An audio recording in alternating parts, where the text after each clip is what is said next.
পৃথিবীতে একজন মানুষই শুধু জানতেন যে তিনি পৃথিবীতে কতদিন বাঁচবেন, সেটা হচ্ছে সাইয়েদনা আদম আলাইহিস সালাম। ওনাকে বলে দেওয়া হয়েছিল উমরুকা আলফু সানা, তুমি পৃথিবীতে বাঁচবে 1000 বছর। কয় বছর? সাইয়েদনা আদমের সামনে অনেকগুলো রুহু রাখা হলো। সাইয়েদনা আদম বললেন, এরা কারা? আল্লাহ বললেন, এরা হচ্ছে নাসালুক, তোমার বংশধর, পৃথিবীতে তোমার পর এরা পৃথিবীতে আসবে। সাইয়েদনা আদম বললেন, আল্লাহ ওই যে একটা রুহু দেখা যায়, এটার নাম কি? আল্লাহ বললেন, হাদা ইবনুকা দাউদ, এটা তোমার ছেলে দাউদ, সে দুনিয়াতে নবী হয়ে আসবে, তার ছেলে সুলাইমানও নবী হয়ে আসবে।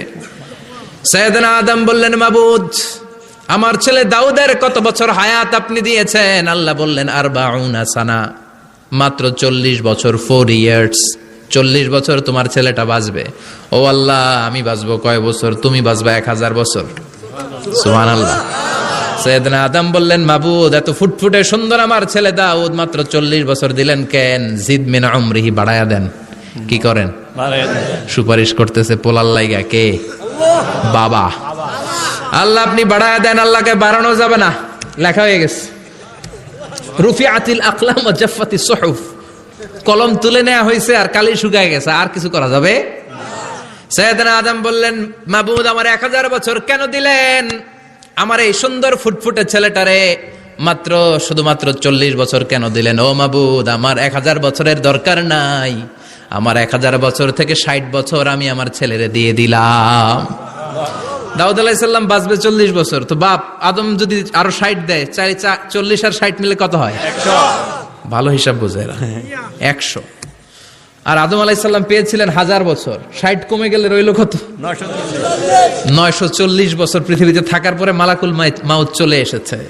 কারণ এটা on time, the death will come on time, it never late, কখনো দেরি হয় না।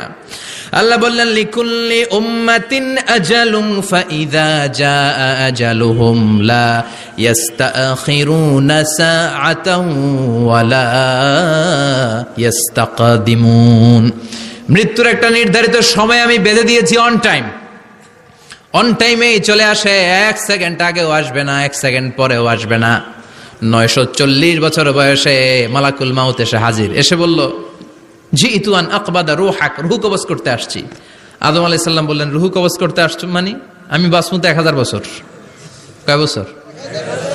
মালাকুল মাউত বললেন, না না, ওই যে আগের কথা স্মরণ করেন, আপনি 60 বছর দিয়ে দিয়েছিলেন। কয় না, আমি দেই নাই, আমি আরো বাঁচুম, আরো 60 বছর পাওনা আছি, আমি দেই নাই। মালাকুল মাউত বললেন, আপনি দিয়েছেন। আদম বলে, দেই নাই। মালাকুল মাউত বলে, আল্লাহ ঘটনা দেখেন, দিয়া কয় দেই নাই। আল্লাহ কয়, থাক, কথা কইস না, আয়া পড়। সুবহানাল্লাহ পড়েন। নাসিয়া আদম ফানাসিয়া বানু, ভুলে গেছেন উনি। আমরা ভুলে যাই, আমরা খেয়ে বলছি খাই নাই, নিছিলাম পকেটে, কয় নেই নাই। এরকম ডাকাইত আছে না নাই? নাসিয়া আদম ফানাসিয়া বানু, বিশ্বনবী বললেন, আদম ভুলেছে তো তার সন্তানরাও ভুলে যায়। জাহাদা আদম ফাজাহাদা যুররিয়াতু, আদম অস্বীকার করেছে, তার সন্তানরাও অস্বীকার করে। সেদিন থেকে আল কিতাব ওয়া শুহুদ, মানে লিখে রাখার সিস্টেম আর সাক্ষীর সিস্টেম চালু হয়েছে। সুবহানাল্লাহ পড়েন। সুবহানাল্লাহ। 940 বছর বয়সে মালাকুল মাউত এসে আদম আলাইহিস সালামের রূহ নিতে পারে নাই।